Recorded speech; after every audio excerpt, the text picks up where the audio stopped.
Hi, everyone. Welcome to the show. Dotsie and I are back again with you. We have a great guest today talking a lot about the dairy industry. But Dotsie, I wanted to ask you before we introduce Michael again, because he's been on our show before, tell us what happened really recently with your Add Soy Act bill and why are Congress people in the House of Representatives talking about whole milk being healthy?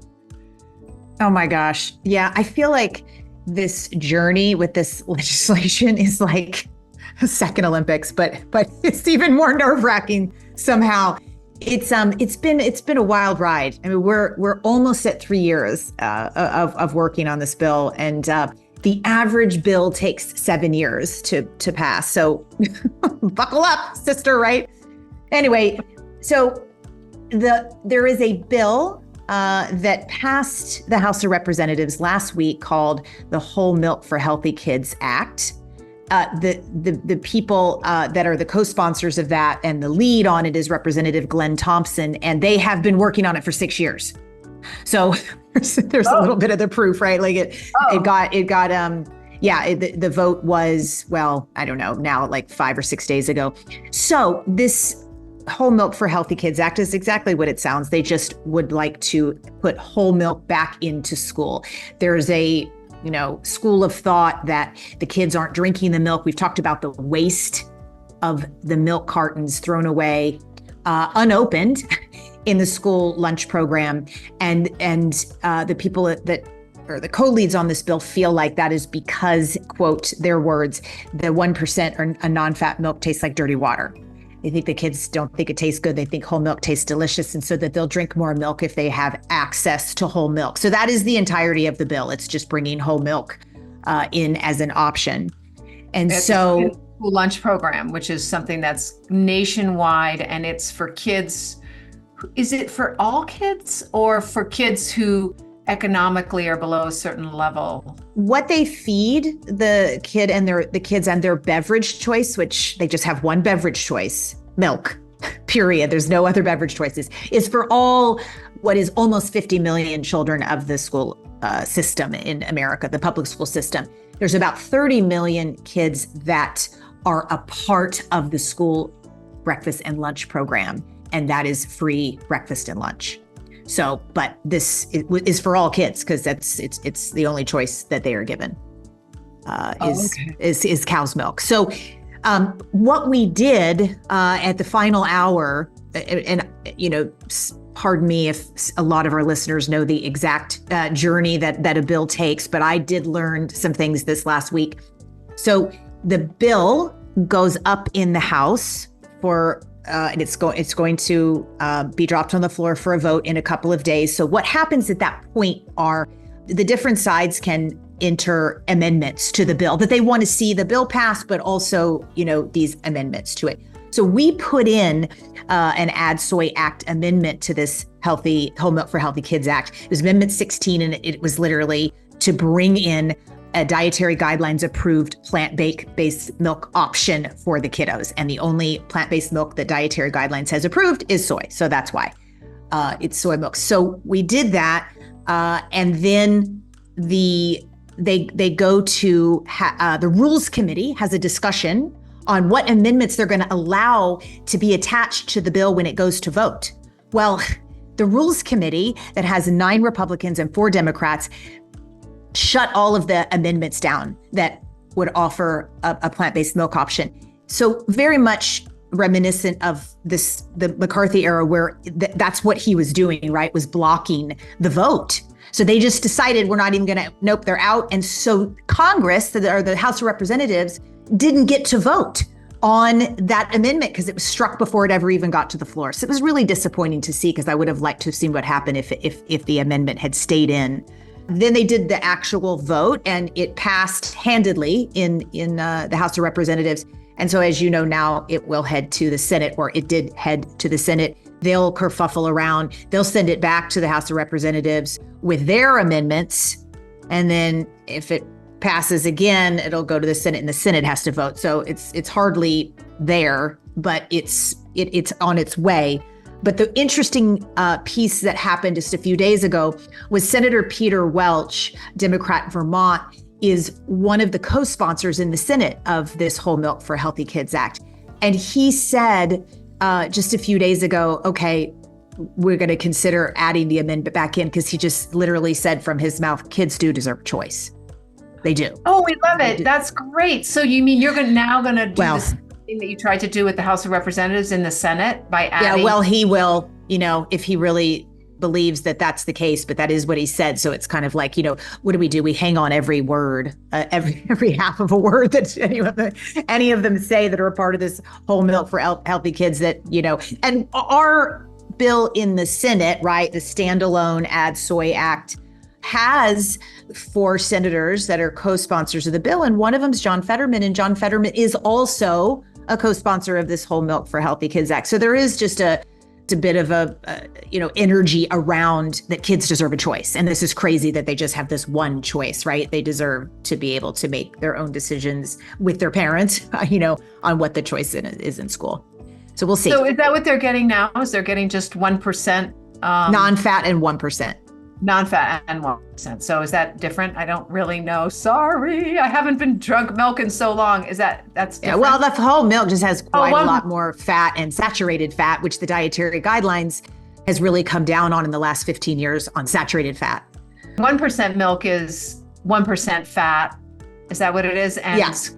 And then non-fat milk is the other choice kids have? Correct. Ah, okay. Got it.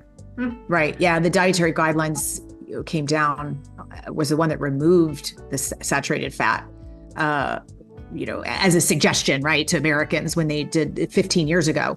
So it would seem that something like this might not be a partisan issue, but you're framing it as it very much is that the Republicans want whole milk in because it's healthy, and that they're trying to block plant milk. Is that true? Or are there a lot of Democrats too trying to block plant milk? There are more Republicans that are trying to do that, but there's also plenty of Dems, and there's plenty of Republicans like the Kennedy, who is on our bill, and Senator Wicker, who is there, because there's 4, as I mentioned, co-sponsors in the Senate, and then also Fetterman and Booker, who are Democrats. But those 2 Republicans are co-sponsors of our bill. Yeah. And they fully believe kids deserve a choice. So it's just sort of like, I think, well, I don't know. I would be assuming how much they're getting from the dairy industry and how much that matters to them in their next campaigns, right? Like they all have very different sized pocketbooks. Well, I had read that the Congress, and I might be wrong, folks, so better fact check me, that Congress has only passed 22 bills this session, and it's the lowest that it's been since it only passed 23 a long time ago. I mean, it's really been very it's usually like 170 something by this point. So it's embarrassing. Just the fact that they spend a lot of effort on trying to get whole milk just is interesting. It's into schools is interesting. Right. That's a great point. And you should be in TV, because that is what so many of the news stories and even the comedians last week were talking about. Like, really? Milk? Like, we really, you've only passed 22 bills and this is what we're going to fight over? And then also the comedians went crazy with some of the comments that were made on the floor about milk. Oh. And, some of them even connected it to Santa Claus because he's a picture of health. And just, this old school rhetoric, that's just wasn't ever applicable, but certainly isn't now. So Stephen Colbert did a really funny bit on it. So, okay. Link in the show notes. Yeah. Okay. Yeah. I'll go back and find it for sure. Yeah. Anyway, but thanks to everyone, all of our listeners, for the incredible support, because we have sent almost 20,000 letters into the House and Senate in, defense of this bill. And that's all you all out there, listeners. So thank you. Thank you. Thank you. Don't give up. Hang with us. We could have a battle that ends quite quickly. If it stays in the amendment, comes from Senate and goes back and passes, or if it doesn't go in as an amendment or pass as an amendment, then it will still be driving hard in 2024 as its own standalone bill, which it is now. And see if we can get some action in 2024 so we don't have to wait until 2026, I guess it would be. It was 27 when it would be 7 years. So keep hanging with us, everyone. Thank you. Really appreciate it. Great. So Dotsie, will you introduce our guest today? I am so excited for this guest. You know, it's one of my top 5 of all time. So here we go. Is the division of craft that makes plant-based Philadelphia ever going to be on this show and try and talk against what's going on in the dairy farms and the slaughterhouses that craft is supplying or that are supplying craft? That's never going to happen. And if vegan food is now in the control of these large non-vegan companies, they will stifle voices for animal rights. Growing up in South Africa to a family of activists and witnessing the devastating effects of apartheid, today's guest has his moral compass set to true north at a very early age. Driven by a profound sense of justice and a desire to combat the deleterious effects dairy has on our planet, Michael Schwarz decided to step away from a 25-year career as an intellectual property lawyer and change the food industry by providing something that he believed was lacking: a delicious, vegan, French-style soft cheese. Undaunted, he launched his business without having a background in food science or knowledge of cheese making. He literally started by checking out a book from the library and began playing in his kitchen. Michael is truly one of my personal top 5 all-time favorite guests. He appeared in episode 76, some of you might remember, way back when, where we learned all about his remarkable upbringing, the incredible work his father did as a defense attorney, including the apartheid-era trial of Nelson Mandela, where Michael's father defended Mandela's co-defendant and won, and how he made the transition from being a lawyer himself to a vegan cheese entrepreneur. So if you want to know what it's like to run a small vegan cheese company in an era where conglomerates want to take over the industry with cheap knockoffs and powerful entities like the Dairy Farmers of Canada lobby are after you, you definitely want to stay tuned, because today you will learn what it's like to be on the right side of history, but on the wrong side of the powerful dairy lobby. So welcome, Michael, again to Switch4Good. Well, thank you. And it's really great to be back a second time. I must have done something right the first time. And also remember when we first talked, we were right in the middle of COVID, and a lot's changed since then. A lot has changed. I mean, I think we were just a couple of months in. But to start this podcast off, which is we're on like 265 or something, Michael. Your publicist contacted us a few months ago and told us that the dairy lobby in Canada was trying to block a trademark you registered called Dare to be Dairy Free because, quote, they are afraid it will confuse people, that it might be dairy cheese. Like, that's a weird defense. I mean, yeah, people aren't that dumb. So we're going to start there. I want you to take us down the road of this situation. What happened and where are you now with it? So we applied to register this trademark, Dare to be Dairy Free, in Canada. And as is the case in most trademark registration offices around the world, interested parties can oppose the registration of a trademark if they feel there's some reason why it shouldn't be registered. For example, if it would be confused with another trademark, or if it's misdescriptive or deceptive.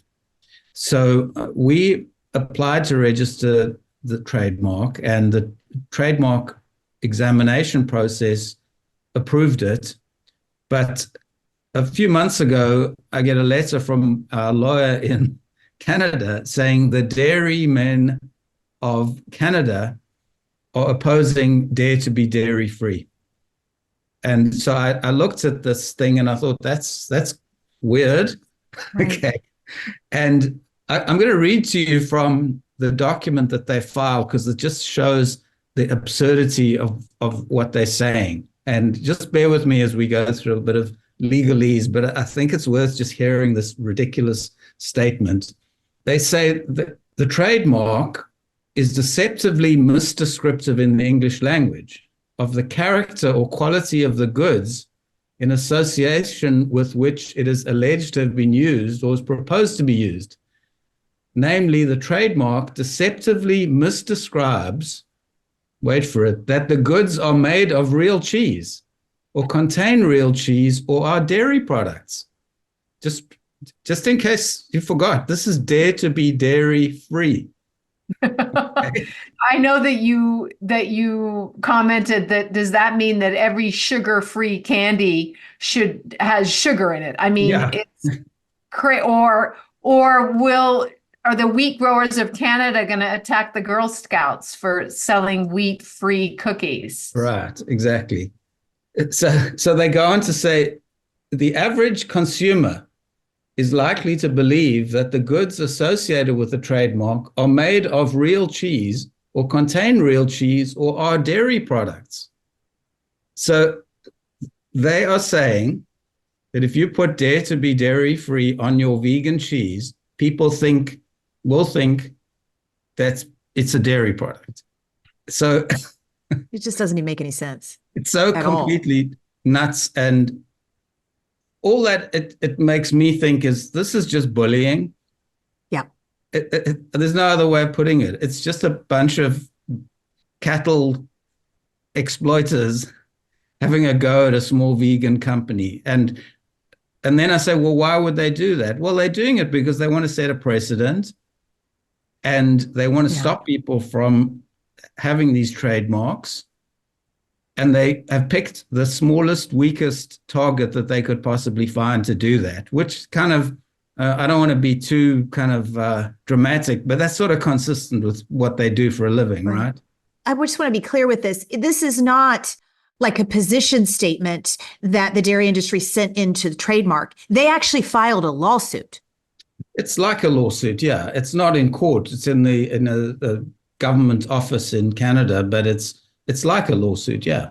Okay. So does the government office, I mean, they're probably pretty smart people. They'll just read it and go, well, this is stupid, and drop it. Is that? I wish things would work that way. No, we have to mount a defense, and that's very expensive. And frankly, I'm not sure that I have the time or the money to spend on this kind of thing, because I can always withdraw the trademark and it's like it never happened. So they don't get their precedent. Okay. Because craft, Mr. Attorney for 25 years. Yeah, I like that. I hadn't thought of that. there are a lot of, in fact, I was combing the internet looking at different products, and I noticed that Kraft, they have cream cheese that's labeled dairy free. All sorts of products are labeled dairy free when they're plant-based. It would seem like your defense could just be literally what you've said on this podcast, and that should be enough. Yes, logically, you're absolutely right. The only thing is that the legal process is not as user-friendly as that. And it would cost tens or if not hundreds of thousands of dollars to prove that, because they're entitled to bring testimony, and they'll bring in some guy who swears up and down that he thought that this was a dairy product, Oh. So what's your plan? What are you going to do? I'm still trying to work out how I should respond, but I think ultimately I just feel like my job is to sell vegan cheese as far and wide as possible. And focusing on this just burns up energy. And if I can find a way of avoiding them setting a precedent, that's what I'll do.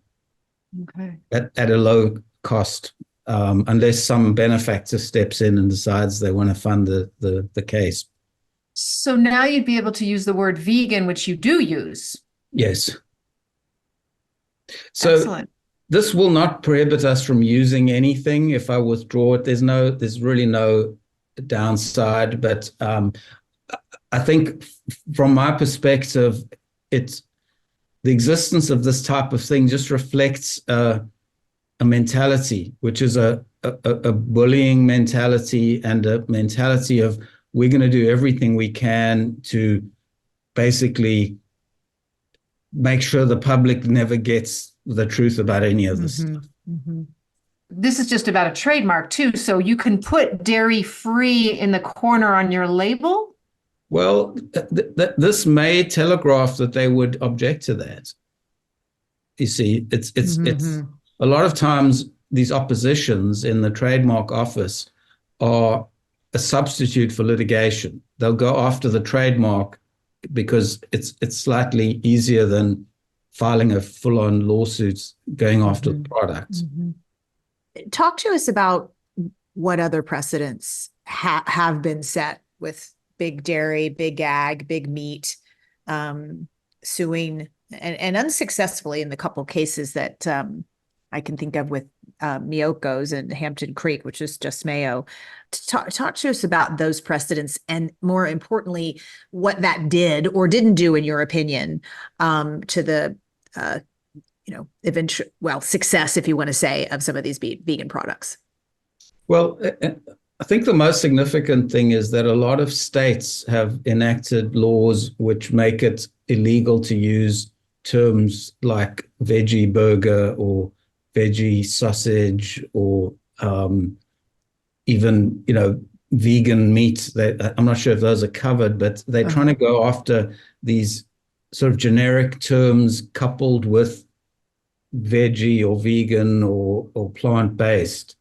And if you read some of these laws, it's sort of, they talk about meat as being defined as some bovine muscle, which doesn't sound very nice.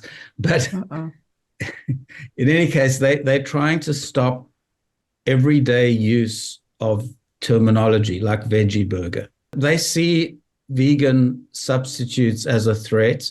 Yeah. And they don't like the use of the word plant-based milk or vegan cheese or veggie burger. They don't like that. They claim that they own the right to use the word burger.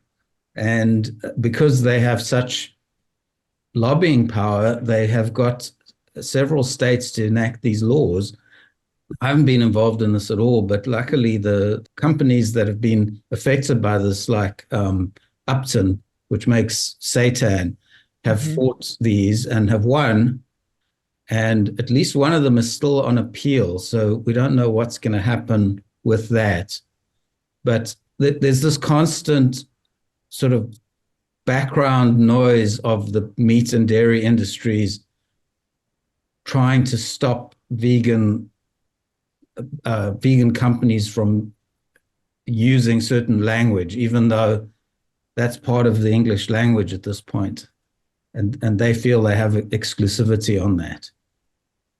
And then sorry, I think you've got to also see it in the context of even worse laws.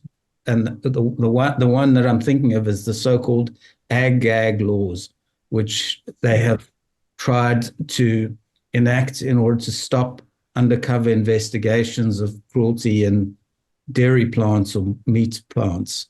And those have also been held to be unconstitutional, but they're quite relentless in the way they craft these laws to make them sound okay, but they aren't really okay. And, I can't give you the exact language, but when you read the law, you go, okay, well, that seems reasonable. And then you see what it actually means in practice. And it's clearly aimed at suppressing information from getting out about animal cruelty.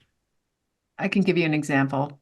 A lot of the states have made it so that any footage that is taken at a facility must be handed over to authorities within 24 hours if it's undercover footage.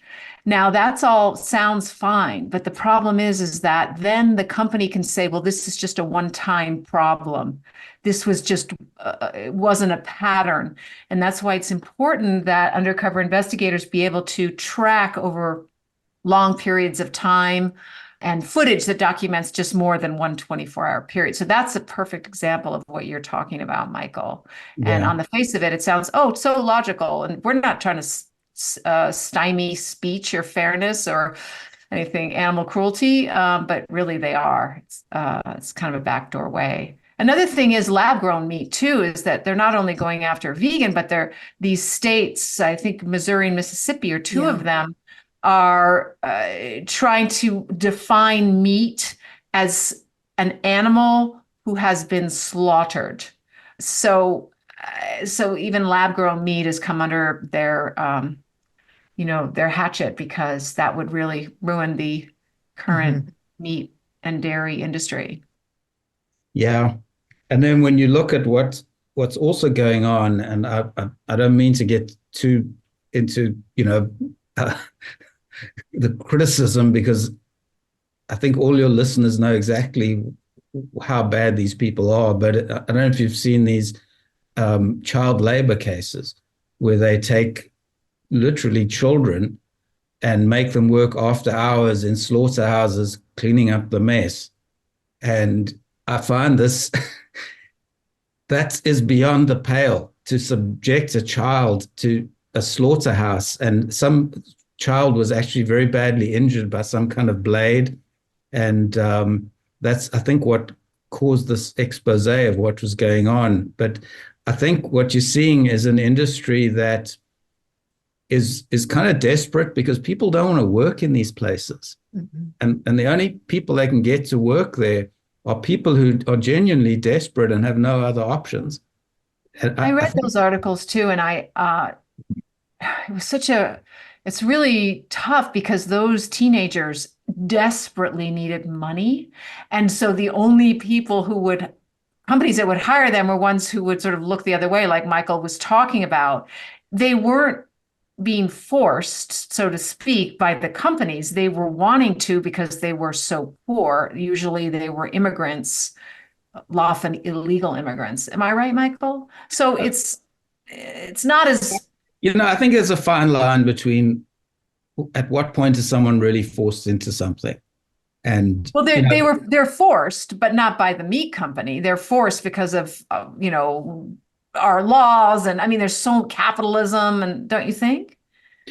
I think there are a lot of villains in this. I think there's really there's blame for a lot of people when you've got a child who's a minor working after hours in a dangerous and violent place. There are a lot of people who need to take a look at themselves if that's what's happening in our society. Yes, I completely agree. It was, tough series of articles. I think they were in the New York Times. Is that right, Michael? Was an expose by the New York Times? Yeah. Well, that's all very cheerful. Yeah, for sure. Let's, it's important to talk about, though, as is the new concern that you have brought up to us, both on email and in our pre-chat, that vegan food is starting to become basically a division of big meat and big dairy. And on just looking at it at face value, you go, okay, well, that's good because they'll stay in business because so many vegan dairy cheese companies went out of business this year. But you feel very strongly and differently than how I'm describing it could be a positive thing. Tell us your thoughts and feelings. Yeah. So I think in the abstract, it's definitely a good thing that large companies are seeing an opportunity in the vegan market. It means the market has grown, and theoretically, these large companies have wider distribution. They have economies of scale. They can get prices down. They can get their products into stores all over the place, and that is a good thing. But then I started really digging and thinking about this, and the more I looked at it, the more it troubled me. So firstly, if you look at the products that these larger companies are making, I'm not entirely comfortable just being critical of a competitor's product, but they just aren't good. And I'll give you an example, and unfortunately they can do whatever they want when I say this, but take a look at Kraft's so-called plant-based Philadelphia cheese. It is basically almost entirely saturated fat. It has no protein. Okay. And It's coconut oil, yes. it's calories and saturated fats, and that's the bad fats. It's not olive oil or anything like that. It's the stuff your cardiologist tells you just you need to cut down on dramatically, right? And if you I mean, you can eat an entire tub of that stuff and get zero protein. Okay. So what does that do to the public's image of vegan food? Is anyone is a non-vegan going to say, "Oh, I'd far rather eat this stuff with no protein, no nutritional value"? So is that really helping the vegan movement when people look at it and say, this is vegan food? Come on. Okay.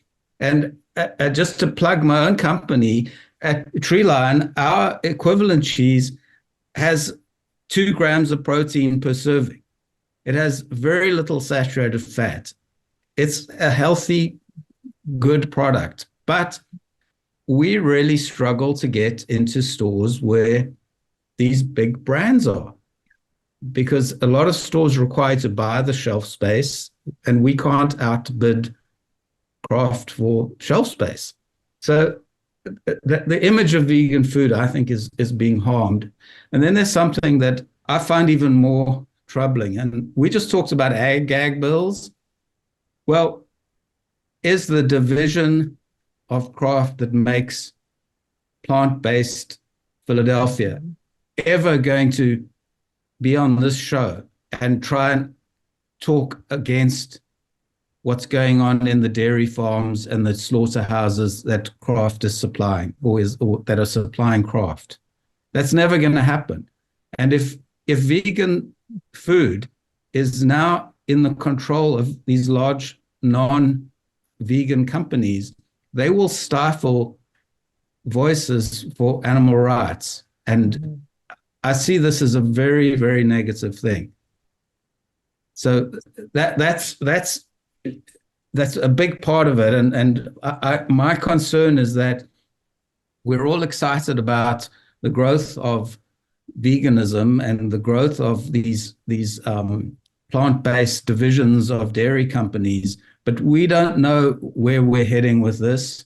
And we don't even know if they have sincere motives, because maybe they're putting out a product that's inferior because they want to keep veganism on the margins. They don't actually want it to be mainstream. On purpose. And that's what we saw over the last 6 months in the mainstream media, is so much criticism by especially big meat on the over-processed, weird world of vegan meat. What is it? And they really harped and went on. And they're the very ones that are making some of these products. Yeah. So terrible for you, with weird ingredients that people can't pronounce, and a whole ton of saturated fat, and nothing that's even comes close to healthy. And people know that, but now they're not getting the freedom of choice like we did in 21 and 22, right? With so many plant-based brands going out of business this year. Now there's Treeline, and are there any others left that have not been kind of bought and sold by big conglomerates? There are very few, and it's becoming increasingly difficult to get the shelf space in stores. Right. And then there's something else that's going on that, again, it's a bit under the radar. But I just a month or so ago saw a report that following Miyoko Shina's ouster from her company, the new CEO has announced that she's closing their production facility in Northern California, and they are outsourcing all of their production to co-packers, what's called co-packers. They're co-manufacturers. Right. And on its face, that seems like, well, that makes sense. Contracted out at low capital expenses, and it's more efficient, and you get prices down. But then if you take a look at who's doing the co-packing, you'll see this is given away by the kosher certifications of Miyoko's and a lot of other companies. underneath the little kosher symbol are the letters DE. And some companies it'll be D, and other companies it'll say dairy. What that means is these products are probably made in a dairy plant. Okay.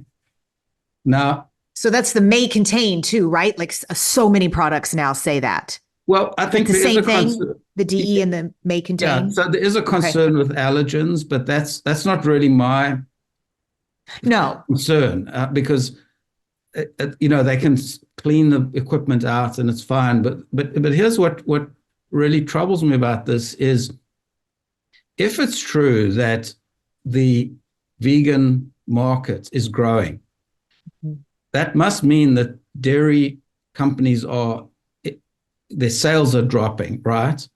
They're never going to go away in my lifetime, I'm sure, but they're going to have a more difficult time. And if the vegan products are made in the dairy plants, aren't we helping them keep the lights on? Aren't we? I mean, I consider myself as a very conscious consumer, and I believe that you should buy things that reflect your values, and you should buy them from people who you feel are going to use that money in a way that also reflects your values, right? But maybe over time, I mean, if their main interest is the bottom dollar, which it always is, if enough of us buy them and the meat and dairy consumption goes down, they'll flip in a second and make what the people want. I mean, I'm not saying that's going to happen tomorrow, but theoretically, yes. But in the meantime, aren't we helping them keep the lights on? Because if let's say they've got a factory that runs 7 days a week and they suddenly have enough capacity to add in a vegan day or, a couple of days of the week that's vegan, it seems to me that that's helping them run the whole business. And is that how it happens? Is that how it happens? They shut down the facility, clean it, then put the kosher things in and the vegan things in, and then the next day they'll. So there may be some lines that are completely dedicated to one thing, but typically they do a very big batch and then they switch over to something. They do a clean out and they switch over. And I when I look at this whole big picture of what's going on and the fact that the dairy industry is putting out these products that are not great, they are creating the wrong image of what vegan food is. And then the vegan companies are making the stuff in their plants. Who's running the show these days? Yeah, good. What does it really mean to be vegan these days? Hey, friends and listeners of the Switch for Good podcast. Yep, that's you. I have some really exciting news. Dotsie and I have started a Switch for Good podcast Facebook group. We created it so we can build a community of fans that will help us improve the show and deliver on the topics that you want to learn more about. So we want to hear what your favorite content is, what you want more of, and what you want less of. And if you like the length of the show, Dotsie and I are always talking about the length of the show, right, Dotsie? Yes. We want to tailor our show around the needs and desires of our incredible listeners, almost 500,000 of you. And it's really simple to join. Just go to our Switch for Good Facebook page. That's Switch, the number 4, and then Good. And then click on groups. And there we are, the Switch for Good podcast chat. You can post directly in the group, share ideas, talk to other listeners, and connect with like-minded folks. So go, run, join our Facebook group and tell us what you want.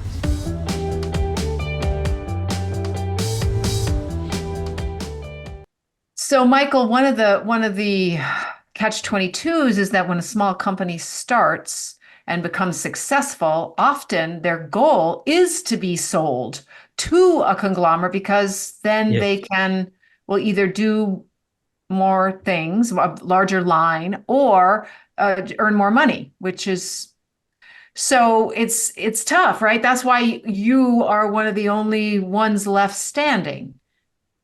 Well, yes. And, it's a tough battle. Okay. It's a very difficult thing to do because the money coming from venture capital is saying, look, we need to grow 5 times in the next 5 years, and then we're going to sell. And it's really difficult to not succumb to the temptation of that. And I think if you look at what happened with Miyoko's, that's exactly what happened. Exactly. And I certainly don't blame her for taking the investment. She's trying to grow and innovate, and it doesn't come, money doesn't fall out of the sky.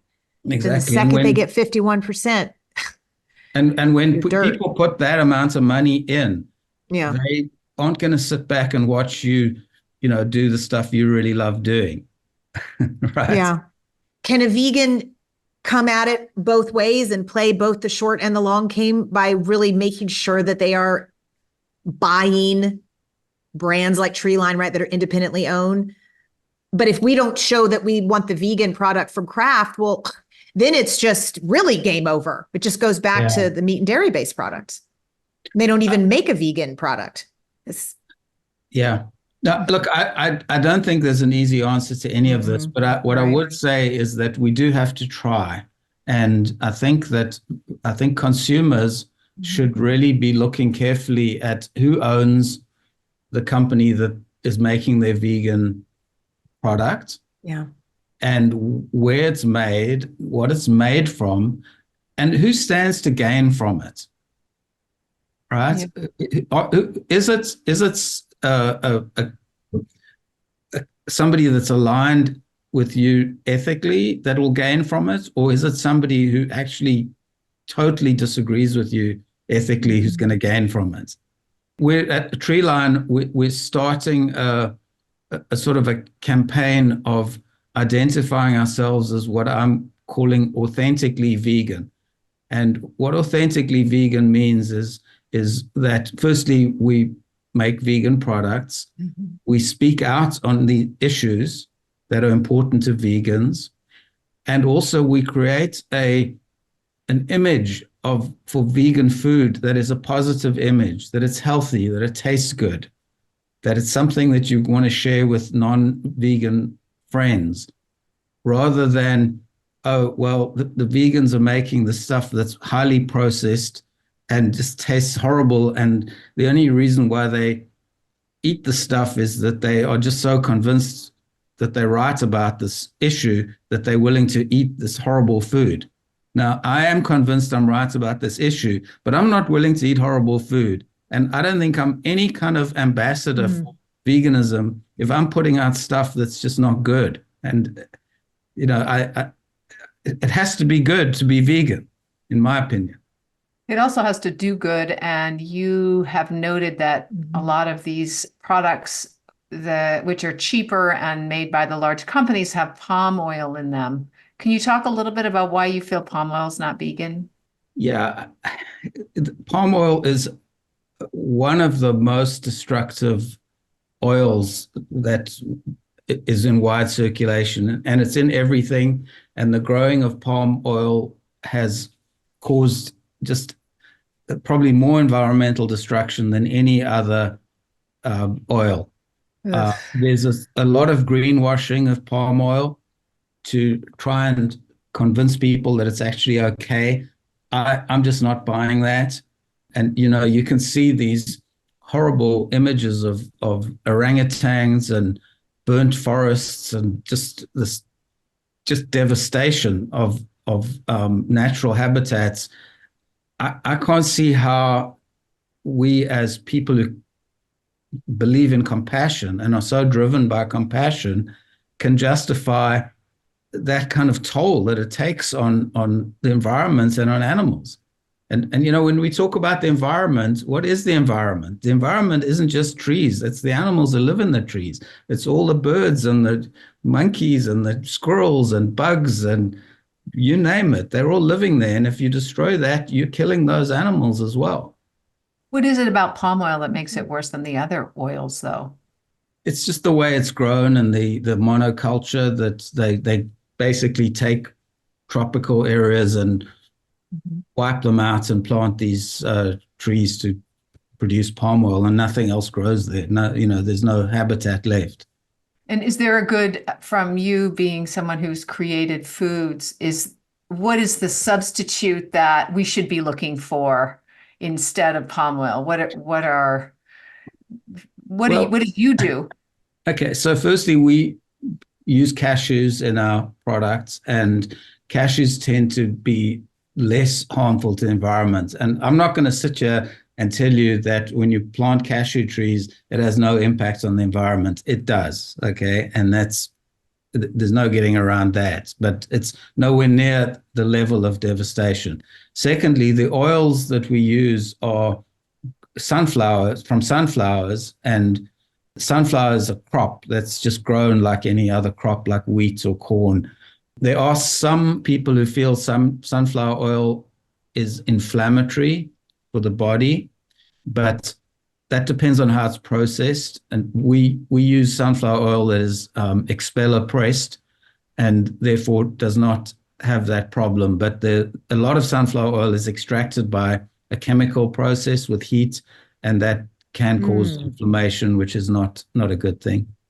So what I'm hearing, and maybe is this because everything there's like gray areas as we're talking, there's no one solution, is that those of us who can afford the more expensive artisan, the independent brands should buy those. And the people who might not be able to afford them, please buy vegan foods wherever you can. I mean, is that the message that we want to put out in this podcast? Well, I'm not sure that you have to make that choice, because when I walk around in Whole Foods and I look at the pricing of our products, they're not higher than these other products. And sure, I'm sure that the Kraft plant-based cream cheese is cheaper than our cream cheese. But then you got to look at what you're getting out of it. And, you could buy a 2-liter bottle of Coca-Cola, right?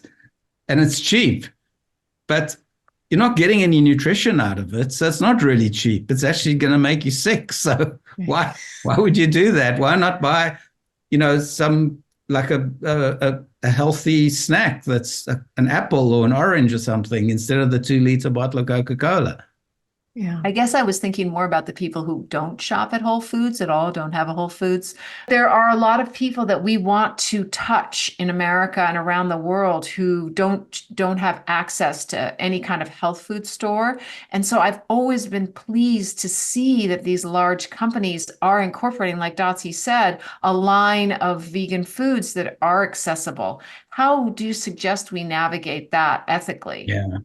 So if the choice is between buying an unhealthy vegan product and an unhealthy dairy product, I'm going with a vegan every time. There's no question about that. Okay.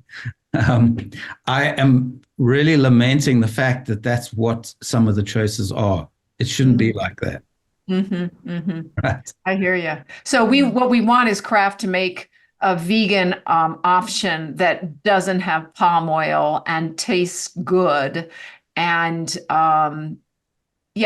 doesn't sully the idea of what a vegan cream cheese is, both in taste and in ingredients. Yeah. So just so we don't get sued, Kraft's product does not have palm oil.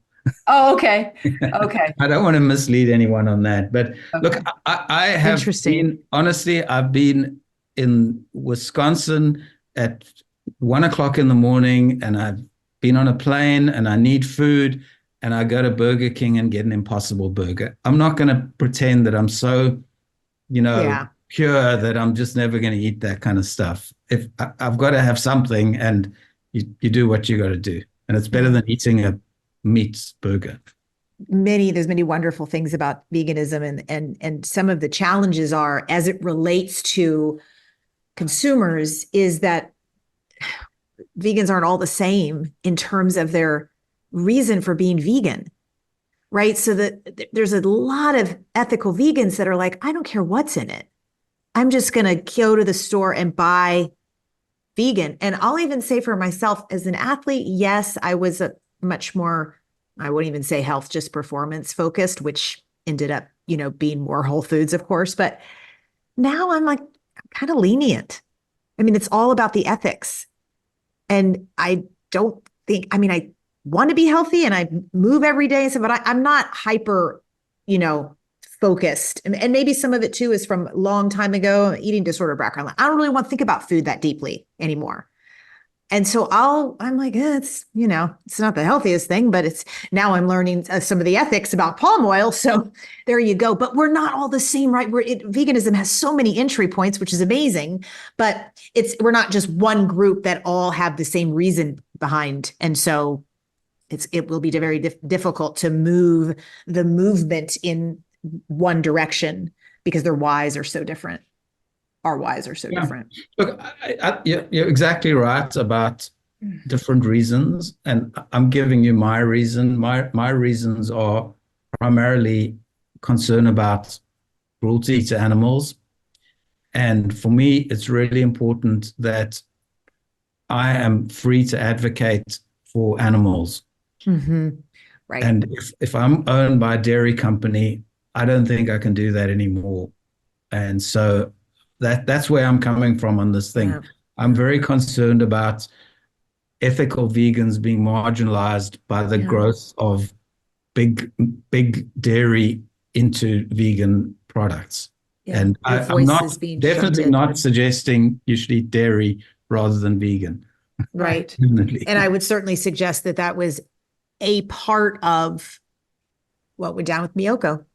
She's like you, not willing for a second to not be able to speak loudly and openly about the ethics. Yeah. When I go into a grocery store, it's really difficult to shop.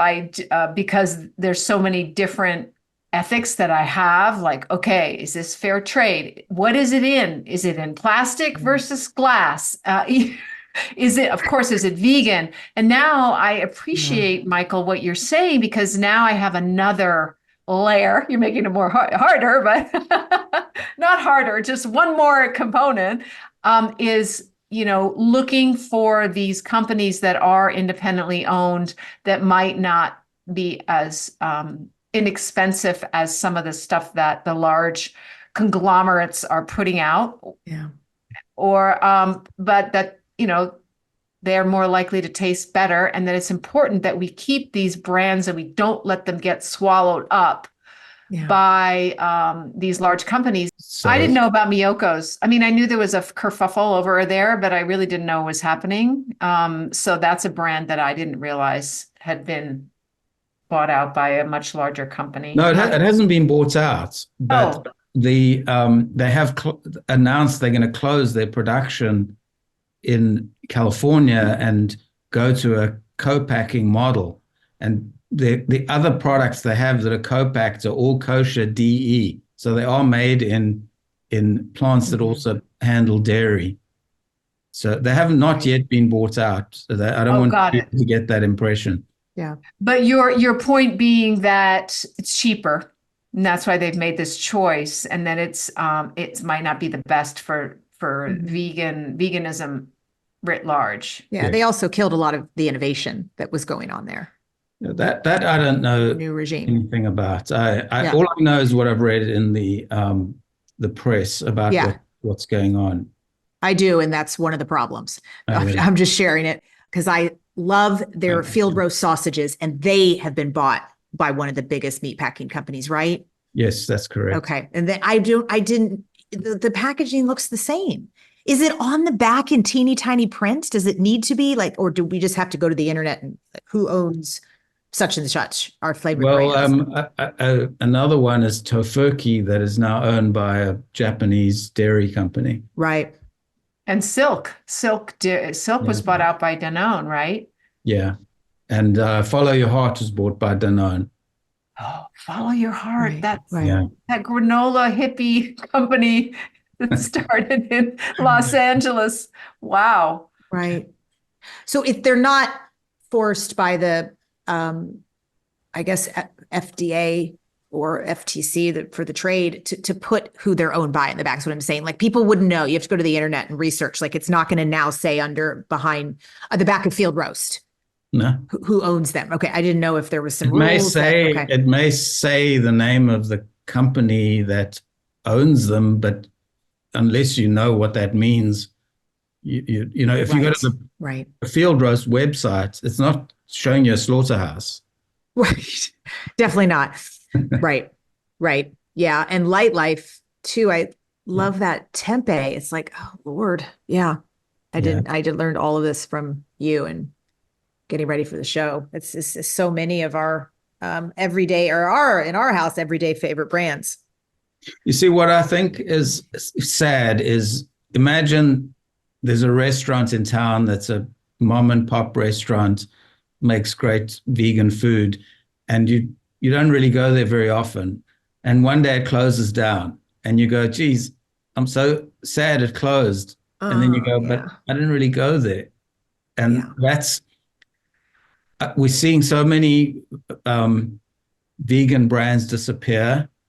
And that's because people weren't really buying them. Maybe they weren't that good. I don't know. But I think it's a tragedy when people that are so committed to what they're doing just cannot survive in this market.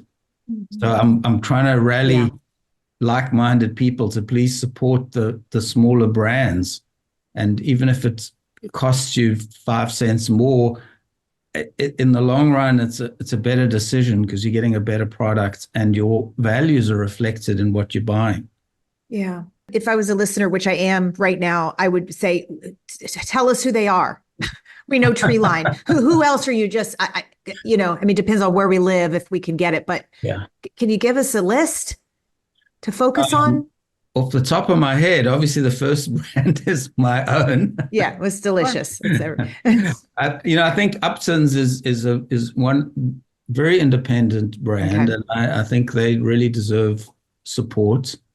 There are a lot of small vegan cheese companies like Catalyst Creamery, Rebel Cheese is just on Shark Tank. There are, if you dig a little bit, you can find the information for sure. And Abbott's Butcher. They're in Southern California. And our dear, wonderful Tanya Flink, who worked with Switch4Good for, almost 4 years, is there now. And she's a big fan of the company internally. And because of her now, I buy them all the time. They have, it's like a ground beef and shredded chicken. And she's going to kill me if I get this third one wrong. I think it's a pork, but it's delicious and really clean ingredients. So Abbott's Butcher too. They have pretty decent distribution, but that I don't really know because I'm in Southern California. I'm trying to think of a grocery store I've been in the I've seen them in Southeast. Okay, in other states, in New York, New Jersey, Connecticut. Awesome. Yeah. Okay. But think about this. Even Coca-Cola started out small, and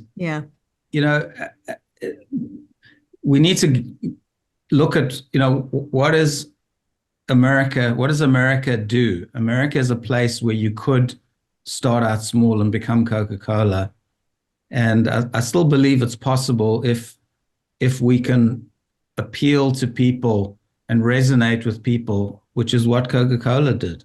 It resonated with people. Tell us about Treeline and what you have planned for the future. The future is upon us. And since we last spoke, we've brought out some really, really nice new products. The first is pimento cheese, which it's sort of traditionally a Southern thing, but I think everybody knows pimento cheese in America. And there's no real vegan version of it that I know of. The second is ricotta, one of the most popular cheeses. So we've just brought out a vegan ricotta. And finally, we brought out a sour cream, which is cashew-based and cultured. And I'm very excited about that because that's one of the products which, when we give it to non-vegans, a lot of them can't tell the difference between that and dairy sour cream. So those are the things that are coming out right now. And then next year we bring out tzatziki, which is becoming very popular, and then some dips for dipping vegetables and things like that. So that's the pipeline for the next 12 months. My mom in Kentucky is literally going to lose her mind over this pimento. I hope it goes into stores there before I tease her with it.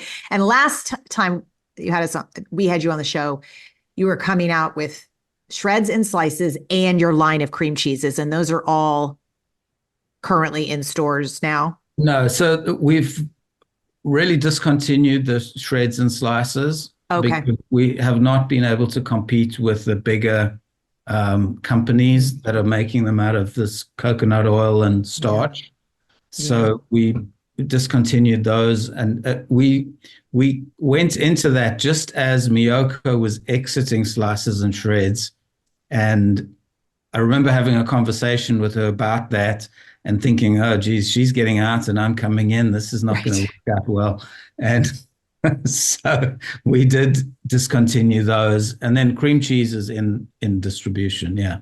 Yeah. Is the big challenge the melting with the shreds and the slices? I mean, hers wasn't melting. I remember her saying, like, we'll just keep working on it. But if you don't use the coconut oil and the real fatty stuff, it won't melt. Do I have that right? Yes. The trick is to get something that's normally liquid to be solid at room temperature and then become liquid when you heat it. Mm-hmm. And we've perfected that by using sunflower oil, which is low in saturated fat. And we've got this process, and I've applied for a patent on it, which allows us to go from liquid to solid to liquid. Coconut oil is normally solid at room temperature, so it's a kind of a shortcut into that, but it has a health consequence as well. Well, I just wanted to thank you for your activism, because you are ruled by your heart and what's right, and that's the thing that about you was the most resounding to me from day one on the first podcast on episode 76. And you were talking about growing up as a little boy, and you just couldn't make it right in your head that it would be okay to treat somebody that just simply has a different skin color any different. And then you brought shortly thereafter animals into that mix, and you've led with your heart since we've met you. And I just want to thank you for that. We need more leaders like you. I'm not sure if I ever said this on the previous one, but as you were talking, one of the moments in my life that I think was like a clear turning point was once being in the car with my family and with our person who worked in the house for us. And it was late and we wanted to get dinner, and we stopped at this kind of hamburger joint, which you could drive up, and then there were tables where you could sit around and eat the hamburgers. And we went to order the burgers, and this guy was sitting in the car, and I went to him with his burger, and I said, come and sit at the table. And he shook his head and he said, no, I can't. And I must have been 6 or 7. And I kept saying to him, come on, just come and sit with us. And he kept saying, no, I can't. And then I went back and I told my parents, and they said, he's not allowed to sit here. You don't understand. Black people are not allowed to sit at the tables. And that's stuck with me forever. I'll never lose that sense of injustice. Thank you. We hope you don't, actually, but we also hope that there will be less injustice to have a sense over in the future, as with more and more people like you out there working so hard. Where can people find you? Email the company on info@treelinecheese.com, and then we're on social media. And if you just Google Treeline, you'll find us. And if you want to, I don't like to give out my email address, but if people want to, bring anything up with me, they can email info@treelinecheese.com, and I'll look at that and I'll respond. Sounds good. Well, we're glad you responded to us when we first wrote to you. And I'm very proud to consider you a friend. So you're an Well, thank you. inspiration. Really. Thank you. Look, I think that we really can change things if people are kind of honest with themselves about what's important. And you said something right at the beginning, Dotsie, about being on the right side of history. Mm-hmm. Surely you'd rather be on the right side of history and be the person that was against injustice than the person who was perpetrating it. Yeah. How do you explain to your kids, when they used to say when I was a kid, because I was born in the 60s, World War II was still a memory. People say, well, what did you do in the war, Dad? And we have to ask ourselves, what did you do? Mm-hmm. When your kids look at the planet and they go, this is a mess, what were you doing back then? You got to have an answer that you tried. Yeah, that's a very real question. Yeah. Thanks for ending on that note. Okay, thank you. So, let's try and have an upbeat note to end it on.